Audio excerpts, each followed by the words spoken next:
Bem-vindo e bem-vinda a mais uma aula da Escola Dominical. Esta é a última lição da série Oração como Meio de Graça e temos como tema o Espírito Santo intercede por nós. Vou iniciar a aula com uma oração. Oremos. Soberano Deus, eterno Pai, estamos na Tua presença para aprender mais a respeito da Tua Palavra e rogamos ao Teu Santo Espírito que intercede por cada um de nós, que nos guie no estudo da Tua Palavra, que nos conceda o Teu entendimento, a fim de que possamos crescer em tudo naquele que é cabeça, Cristo. Oramos no nome bendito de Jesus Cristo. Amém. O versículo que norteia a nossa conversa está no livro de Romanos, capítulo 8, versículos 26 e 27, que assim nos diz: Também o Espírito, semelhantemente, nos assiste em nossa fraqueza, porque não sabemos orar como convém. Mas o mesmo Espírito intercede por nós sobremaneira, com gemidos inexprimíveis.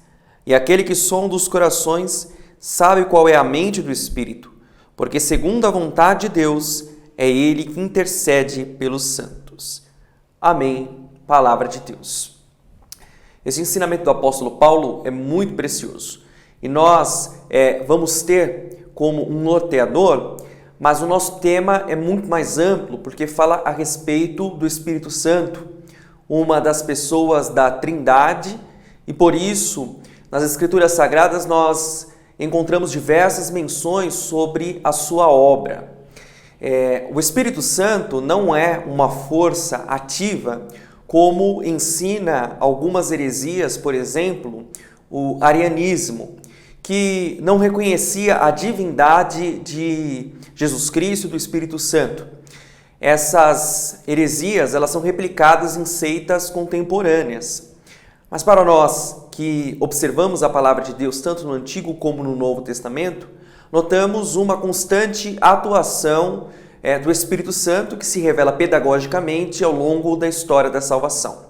Desde o livro do Gênesis, no capítulo 1, quando a palavra de Deus nos diz que a terra era sem forma e vazia, e o Espírito pairava sobre a face das águas. Ou seja, mesmo naquele caos organizado, o Espírito já atuava na criação de Deus e, posteriormente, com a obra que é realizada pelo Senhor, ele continua atuando no primeiro casal, Adão, Eva, quando o Senhor sopra sobre o homem feito por suas próprias mãos do pó da terra o seu fôlego de vida, e mais adiante, quando Deus chama os patriarcas e os profetas. Quando nós pensamos no contexto geral da nossa situação e também daqueles que nos antecederam, nós notamos que as sociedades têm uma certa dificuldade de ter um contato mais próximo com o divino. A eternidade, que é um presente de Deus para todos aqueles que são salvos em Cristo Jesus, ela inicia no dia do nosso nascimento. E nós cremos que somos integrados à graça de Deus, somos acolhidos na família da fé através do batismo, um dos sacramentos cristãos. Mas o nosso desconhecimento desse mistério, da pessoa de Jesus Cristo, do Pai, do Espírito Santo, nos leva a não saber como a dialogar com o Senhor. E por isso o Espírito Santo exerce um papel fundamental nesta relação, que é nos aproximar de Deus através da oração, que é também um meio de graça. Quando nós pensamos neste contexto geral, lembramos da nossa sociedade, mais especificamente o tempo em que vivemos, é oportuno refletirmos através daqueles que pensam a respeito da sociedade. E Byung-Chul Han, um filósofo sul-coreano, elaborou uma tese que foi muito exposta em um livro que se tornou best-seller, Sociedade do Cansaço, em que ele faz uma crítica à sociedade contemporânea que é conhecida pelo seu estresse e fadiga, que é imputado ao trabalhador, que é mais do que produtivo, como eram as sociedades antigas, disciplinares, agora ele cobra de si próprio uma performance que muitas vezes vai para além dos seus limites físicos e emocionais. Por que é importante entender e saber disso?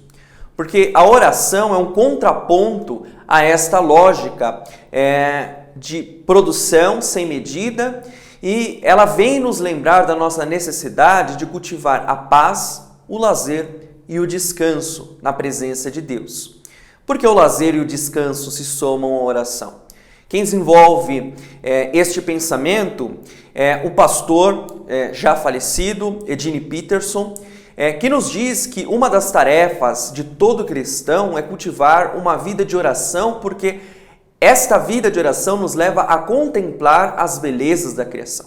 Por isso eu iniciei falando de Gênesis, ou seja, a atuação do Espírito Santo estava desde o princípio de todas as coisas e ela permanece também no princípio e na continuidade da nossa relação com Deus, concedendo ordem ao nosso coração e fazendo com que, através desta ordem, nós podemos ter uma pausa e nesta pausa temos a dimensão contemplativa de oração diante de Deus, levando às situações cotidianas das nossas relações com os homens e com as mulheres.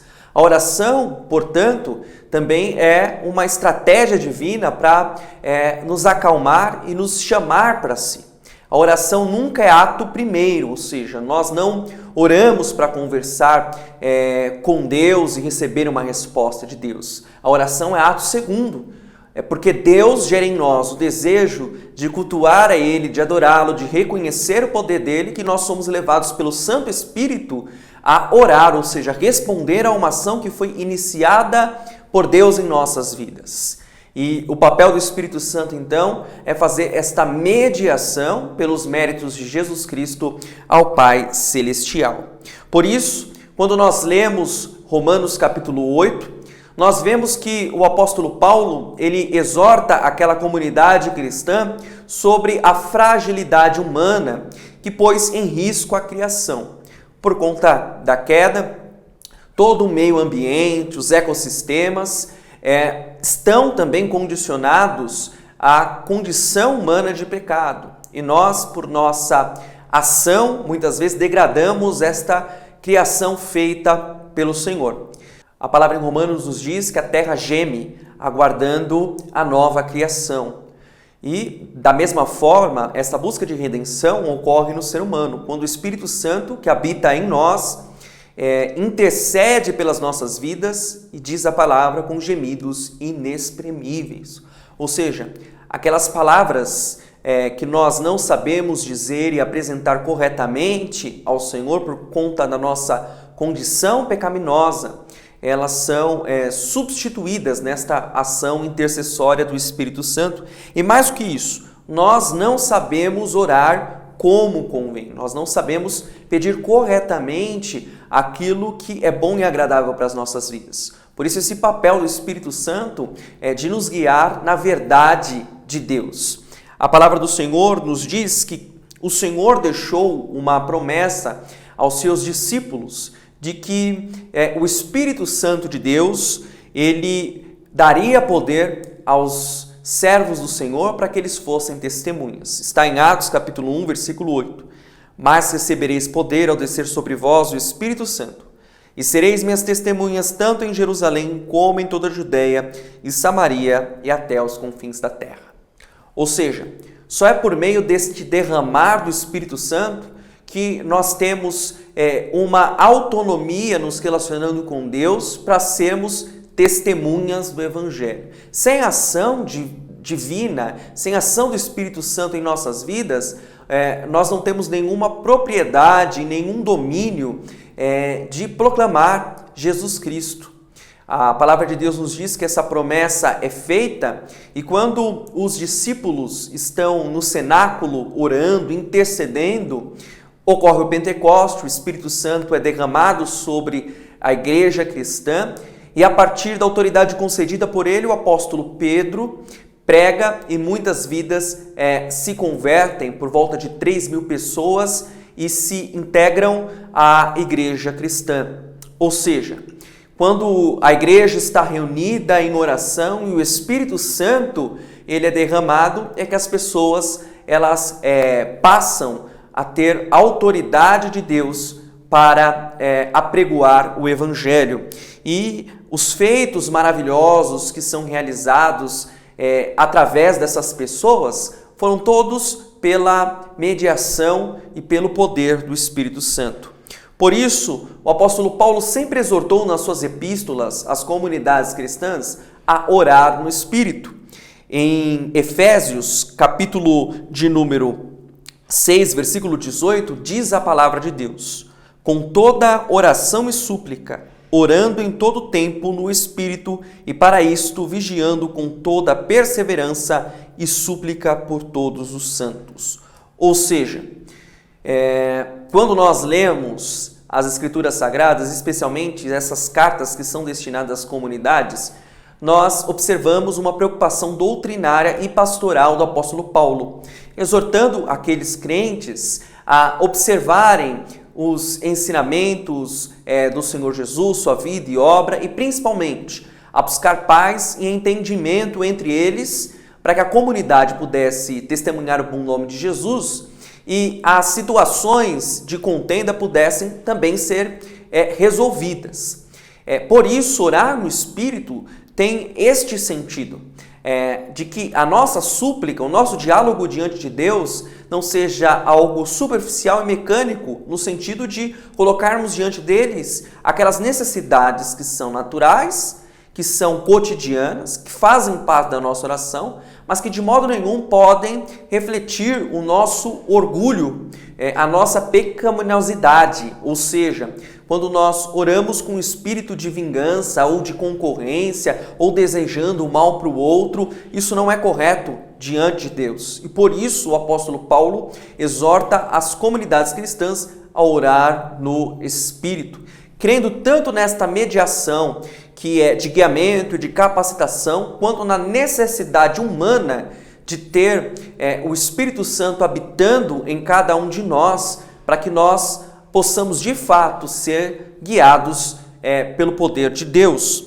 E quando nós voltamos para esta palavra dos Efésios, nós vemos que há uma correlação com outra exortação do apóstolo Paulo, que está no livro de Gálatas, capítulo 5, versículos 17 e 18, que fala sobre a carne e o espírito que concorrem entre si. A palavra de Deus diz: porque a carne milita contra o espírito e o espírito contra a carne, porque são opostos entre si, para que não façais o que porventura seja do vosso querer. Mas se sois guiados pelo Espírito, não estáis sob a lei. Ou seja, quando nós somos guiados pelo Espírito Santo de Deus, nós podemos vencer o desafio de não estar sob o domínio da lei.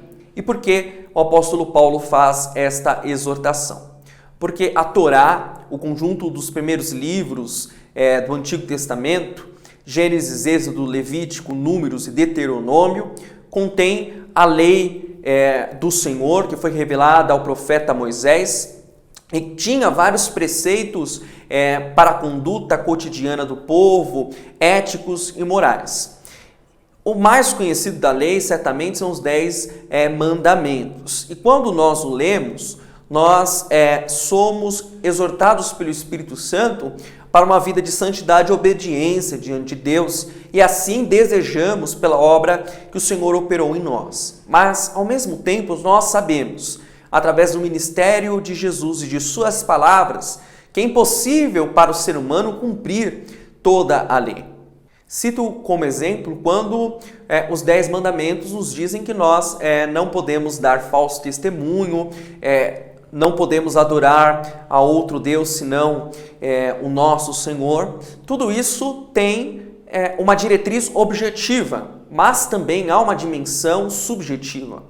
Quando o nosso coração ele se prostra diante de ídolos, e Calvino pontuou isso muito bem através de seus escritos, que o nosso coração, a fábrica de ídolos, nós pecamos ao adorar outros deuses. Quando nós desobedecemos também desta forma subjetiva, que é não somente consumar o ato do pecado, mas desejar o pecado, é demonstrado ali que a lei é algo que realmente o Senhor Jesus cumpriu na sua integridade, mas que é impossível sem essa atuação do Espírito Santo nós a cumprirmos. Por isso a graça de Deus nos alerta sobre esta concorrência da carne, que é resultado da queda, e do Espírito.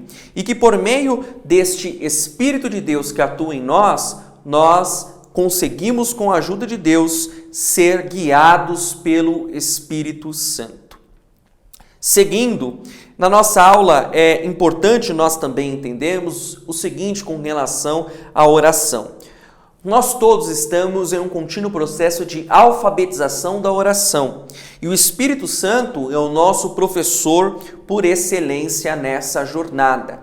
Quando a igreja cristã nasceu, uma das cenas bíblicas extraordinárias é a ida dos apóstolos Pedro e João para o templo orar. Quando a igreja nasce, aqueles primeiros cristãos eram também judeus e eles frequentavam as sinagogas nos sábados e nos domingos se reuniam em suas casas para partir o pão, celebrar a memória da ressurreição do Senhor Jesus Cristo e também ter uma palavra de edificação. Por isso, essa relação era bem próxima do cultivo do judaísmo e o posterior rompimento que ocorre nos anos sequentes. Mas quando João e Pedro estão indo para o templo orar, eles se deparam com um pedido de uma pessoa que estava debilitada, era um mendicante, que solicita para eles esmolas. E a resposta é a seguinte daqueles servos de Deus: eu não tenho prata nem ouro, mas o que eu tenho te dou, em nome de Jesus Cristo, levanta e anda. Veja a autoridade dos apóstolos, que só tiveram esta palavra e tamanha convicção porque o Espírito de Deus foi derramado sobre eles, habitava neles e, mais do que isso, eles estavam indo orar, cultivar uma espiritualidade saudável, quando eles são surpreendidos por um pedido que pela providência de Deus ocorreu no caminho deles e por isso eles têm a direção do Espírito de Deus para dizer isto àquele servo do Senhor que se levantou, pulou e testemunhou a obra que foi realizada na vida dele. Isso demonstra para nós que a oração é uma atitude reverente, que a oração é uma atitude piedosa, é nos colocarmos diante de Deus na igreja, prostrados, aproveitarmos os momentos da oração intercessória, mas é também algo contínuo em nossas vidas, como servos do Senhor. Quando nós estamos nos locomovendo, quando nós estamos confortáveis numa festa social ou em nossas casas, muitas vezes nós recebemos de Deus a inspiração e a direção para intercedermos por aqueles que carecem das orações. É tão tremendo isso, irmãos e irmãs, que quando nós lemos na palavra de Deus, em Tessalonicenses, para não extinguir o Espírito Santo pelo qual nós fomos selados, uma das compreensões é que o Espírito Santo, ele guia a igreja. E guiando a igreja, ele guia cada membro do corpo místico do Senhor Jesus Cristo, ou seja, aqueles que são discípulos e aquelas que são discípulas do Senhor Jesus Cristo. E por isso, tanto a igreja não pode abafar, não pode extinguir esta ação do Espírito de Deus que distribui dons, que escolhe as pessoas para exercerem os diferentes ministérios para a edificação do corpo, como também nós não podemos extinguir o Espírito de Deus que nos desperta para a oração. Nós podemos nos lembrar no Antigo Testamento da vida do profeta Ezequiel, que foi chamado por Deus numa situação de extrema dificuldade, quando ele é exilado naquela primeira leva de pessoas que vai para a Babilônia, que saem de Jerusalém, e quando ele está na beira do rio Quebar, alguém que seria sacerdote, porque descendia da tribo de Levi, a palavra de Deus nos diz que Deus revela que a glória de Deus tinha saído de Jerusalém e estava na Babilônia por conta do pecado, da desobediência do povo, e desperta aquele profeta nos capítulos seguintes para transmitir uma palavra de Deus ao povo. E nesse despertamento, diz a palavra do Senhor que o Senhor disse ao profeta Ezequiel: põe-te em pé e falarei contigo, e na mesma hora o Espírito Santo o ergueu para ouvir as palavras do Senhor. Esta imagem, ela foi real e ela também é simbólica e edificante para as nossas vidas, porque quando o Senhor quer se comunicar com cada um de nós através da oração, da mesma forma como ele fez com o profeta Ezequiel, ele nos desperta, nos coloca de pé e fala conosco, ou seja, a ação de Deus nas nossas vidas nunca parte da nossa iniciativa, mas sempre da contínua obra que ele opera em cada um de nós. Por isso, a oração é o antídoto para todas as nossas aflições, disse Calvino.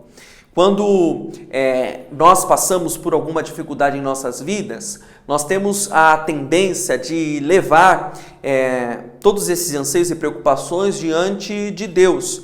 E muitas pessoas relatam que se frustram quando não têm as suas orações respondidas. Esta é uma compreensão, obviamente, subjetiva e individual de cada pessoa, porque a oração respondida não é ouvir sim ou não de Deus, mas é saber que Deus nos molda através desta atitude orante e também Ele nos concede não aquilo que nós desejamos, mas sim aquilo que nós precisamos. A parábola do juiz iníquo e da viúva insistente, ela não pode ser usada de uma forma que nos confunda, para imaginarmos que a nossa insistência diante de Deus e orações que são fadigantes, que buscam tentar convencer Deus de algo que é impossível, pois o Eterno sabe tudo o que ocorreu tudo o que ocorrerá em nossas vidas, e por isso não nos responderá segundo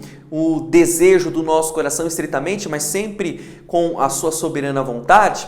Esta parábola, ela nos mostra que aquele juiz ele é iníquo, mas ele atenta para uma causa justa da viúva, ou seja, ele a escuta porque ela é insistente na sua petição, mas não lhe concede algo que é errado, ou seja, não lhe concede algo simples e puramente pela insistência que justifique dar algo que poderia a prejudicar. É claro que parábola é permeada de metáforas, de simbolismos e não pode ser usada como uma regra fundamental de fé, mas sim é algo que precisa ser interpretado segundo o próprio Jesus, comparou dizendo que se aquele juiz que não era justo concedeu uma coisa boa à viúva, quem dirá a Deus, o nosso Pai, que nos acolhe, que nos ama, nos dará coisas muito superiores pela sua infinita bondade. Mas é importante entendermos a partir disso que, ao orarmos e sendo guiados pelo Espírito de Deus, Ele nos concede as suas bênçãos infinitas, das quais muitas vezes nós não temos nem mesmo a percepção.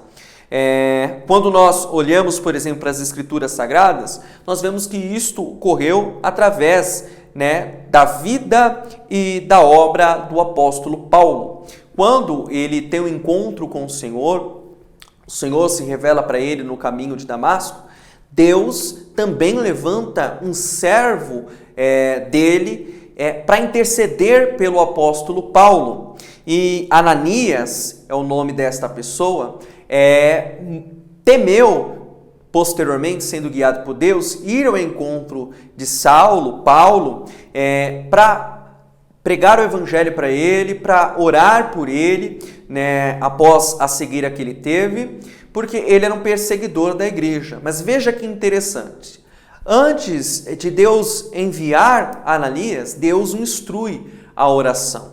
E nós também temos essa dimensão ministerial nas nossas vidas, como o sacerdócio de todos os crentes, de que tudo que nós realizarmos na presença de Deus e com o objetivo de realizar e cooperar com o reino de Deus, é mediado através da oração intercessória pelo Espírito Santo de Deus.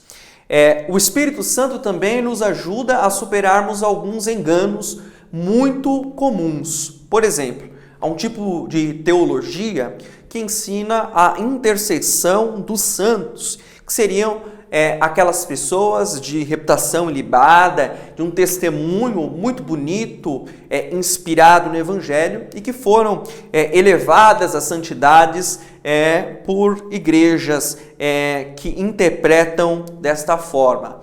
Mas aqui nós aprendemos, por meio da palavra do Senhor, que não há uma mediação humana, que não é necessário mais uma figura de santidade que nos leve diante de Deus e do seu Filho Jesus Cristo.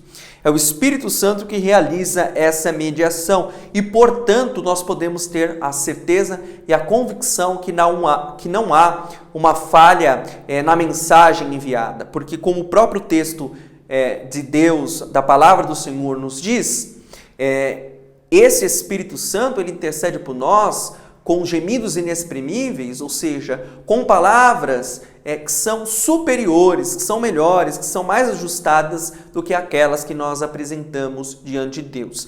Nós vemos essa relação de oração intercessória mesmo no Antigo Testamento.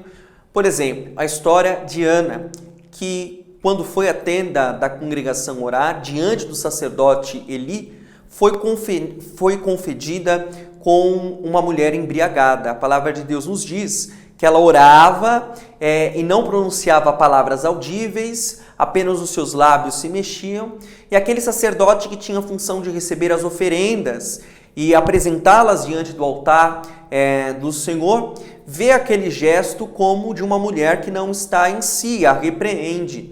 E ela responde a ele dizendo que, na verdade, a sua alma está aflita. Nesses momentos de aflição que Ana passou, e certamente Deus contemplou a sua oração, muitas vezes nós também temos esta mesma sensação de que não encontramos as palavras que justifiquem o tamanho da confusão, o tamanho da dor que sentimos em nosso ser. Nesses momentos é oportuno nos lembrarmos que o Espírito de Deus que habita em nós consegue traduzir essas palavras e fazer com que elas cheguem diante do altar do Senhor como aroma suave. Ana recebeu uma palavra de conforto e também de direcionamento do sacerdote Eli, de que o seu clamor, os seus pedidos foram ouvidos e que ela receberia a providência de Deus conforme a vontade do Senhor. E nós também cremos, irmãos e irmãs, que quando nós estamos com o nosso coração assim, contrito, diante do Senhor, certamente Deus não nos desamparará. Muito pelo contrário, o Santo Espírito de Deus comunica as verdades eternas da palavra do Senhor ao nosso coração e faz com que nós tenhamos a paz que excede todo o entendimento. A igreja orante, as pessoas que são guiadas pelo Espírito de Deus ao longo da história, sempre tiveram essa percepção do poder de Deus que ouve as orações mediadas pelo Espírito Santo. Por isso, nós vemos ao longo da história muitas perseguições que foram também sempre permeadas de orações. Uma das histórias da patrísticas que são comoventes são daqueles cristãos que eram sacrificados nos coliseus e oravam em meio àqueles sacrifícios humanos que eram realizados com uma forma de demagogia, de uma fé periférica que estava crescendo e sendo incorporada pelos cidadãos do império, não por propaganda estatal, mas pela ação do Espírito de Deus.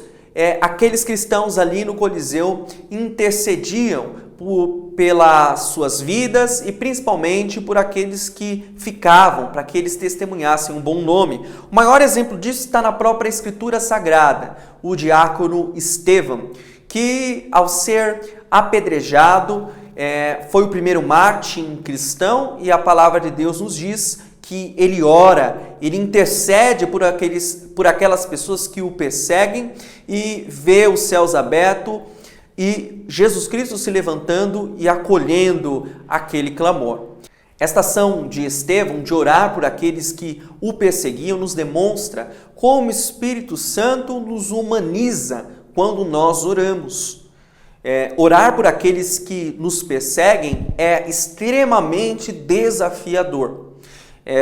Alguém poderia supor que Estevão era pequeno demais para ter inimigos, ou seja, ele não buscou, na verdade, ter uma incompatibilidade com aqueles que o apedrejaram, mas aquelas pessoas, por uma falta de compreensão, acreditavam que os cristãos faziam parte de uma seita, a seita dos nazarenos, a seita daqueles que seguiam os ensinamentos de Jesus e propunham ensinamentos heréticos a respeito do judaísmo. Mais do que uma construção teórica, mais do que uma leitura social das conjunturas, o Espírito Santo, habitando no coração de Estevão, fez que ele perdoasse e orasse por aquelas pessoas. Nós também cremos nesta relação de humanização. Muitas vezes a teologia cristã ela é confundida com outro tipo de teologia que é muito mística e supersticiosa. Quando nós lemos a palavra de Deus, nós vemos claramente uma relação que não nos diviniza, muito pelo contrário, que nos lembra da nossa condição humana e nos humaniza na nossa relação, nos dando a compreensão que as nossas fragilidades elas devem ser um princípio também de reconhecer no outro alguém que carece da glória de Deus e, portanto, temos a liberdade, segundo a obra que Deus opera em nós, de perdoá-los, porque sabemos que nós também fomos perdoados por Deus e que se tivéssemos algum mérito e se fôssemos pessoas diferentes, certamente nós não creríamos, nós não seríamos cristãos legítimos, por reconhecer esta dependência de Deus e essa falta de condições de suficiência para estarmos dignamente diante do Senhor, que nós cremos na nossa necessidade de uma atuação divina em nossas vidas. Por isso, irmãos e irmãs, quando nós lemos as exortações do apóstolo Paulo, lembrando que o Espírito Santo de Deus nos edifica, é oportuno lembrarmos que Ele edifica também as nossas relações e as nossas orações, para que nós tenhamos sempre essa mentalidade de crermos que Ele está realizando uma obra em nós e através de nós. No livro de Judas, capítulo 1, versículo 20, a palavra de Deus nos diz: Vós, porém, amados, edificando-vos na vossa fé santíssima, orando no Espírito Santo. Então, esta edificação na fé, que é dom, que é presente, que é mistério de Deus, que opera em nós, ocorre através das nossas orações intercessórias diante de Deus por meio do Espírito Santo. E para finalizar, nós temos dois desafios. O primeiro é um encorajamento que Deus nos dá para uma contínua vida de oração.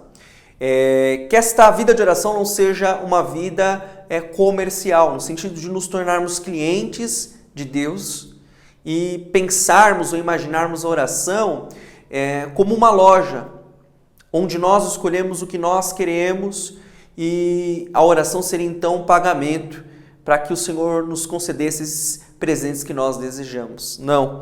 A oração, na verdade, é uma escola de aperfeiçoamento. E mais do que um aperfeiçoamento moral ou ético, é um aperfeiçoamento dos discípulos do Senhor Jesus. Do seguimento de Jesus. A transformação da nossa vida para que cada dia nos pareçamos mais com o Senhor Jesus e possamos verdadeiramente ser reconhecidos como cristãos, ou seja, pequenos cristos, pessoas que refletem a glória de Deus. Por isso é oportuno, irmãos e irmãs, períodos de silenciamento em oração. Nós podemos realizar isso no nosso devocional diário, lendo a palavra de Deus, uma meditação e orando. Nós podemos realizar isto frequentando a igreja nos cultos dominicais e também aqui, especialmente na primeira igreja, no Catedral Inspiração, às quartas-feiras, onde nós temos um tempo de desaceleração, de silenciamento e de intercessão. E nós podemos realizar também retiros espirituais, que é uma palavra que não está na moda, mas é uma prática antiga que remonta aos primeiros séculos da era cristã, quando os cristãos se retiravam de suas vidas agitadas e posteriormente da vida urbana e iam a lugares mais longínquos para experimentar um pouco da paz que a criação de Deus oferece e nesse contexto intercederem, orarem, buscarem a disciplina da oração e do jejum. Tudo isso nos ajuda a refinar o nosso pensamento e a nos centrarmos em Deus. Não são disciplinas ascéticas, no sentido de fazer com que nós desprezemos a matéria, o nosso corpo. Nós cremos que o Espírito Santo de Deus ele pode nos vivificar em todas as dimensões. No próprio livro do profeta Ezequiel, capítulo 37, nós vemos que o Senhor o guia ao vale de ossos secos, que representava a casa de Israel, o povo que, por ser desobediente, foi exilado na Babilônia. E ele vê um cemitério de ossos secos, envelhecidos, sem nenhuma vida. E quando o Senhor pergunta para ele, poderão esses ossos reviver? Ele responde, Senhor, tu sabes. E Deus ressuscita aquelas pessoas e elas voltam a ter carne, tendões, músculos e se tornam um exército. Isto ocorre na nossa vida também quando nós cultivamos o exercício da oração. O nosso coração endurecido, o nosso coração que resiste à vontade de Deus, ele passa a ter mais sensibilidade para ouvir a voz de Deus e discerni-la. Isso é extremamente importante para aqueles que são guiados não pela carne, mas sim pelo Espírito Santo de Deus. E se nós assim desejamos, porque Deus já opera em nós, nós também temos que ter a convicção que nós, quando oramos, não estamos em um monólogo, ou seja, uma apresentação em que falamos, somos enfadonhos, como o Senhor Jesus instruiu no seu brilhante sermão da montanha, que muitos publicanos e fariseus se colocavam no centro da cidade, nas praças, orando em voz alta para chamar a atenção das pessoas para si, que entre nós não seria assim, que nós deveríamos fechar a porta do nosso quarto e orando ao Pai que nos vê em secreto, e Ele que nos vê em secreto nos recompensaria publicamente. Nós também temos esta confiança de que a oração não é performance, que a oração é diálogo, que a oração é encontro com Deus. Por isso, irmãos e irmãs, Deus nos chama novamente para esta vida de oração, de consagração, não como algo que gere em nós algum tipo de sacrifício, mas que seja verdadeiramente um privilégio e que traga alegria ao nosso coração. Eu concluo a aula desejando a todos os irmãos e a todas as irmãs boas reflexões e uma boa semana de oração guiada pelo Espírito Santo de Deus. Que Deus assim nos abençoe.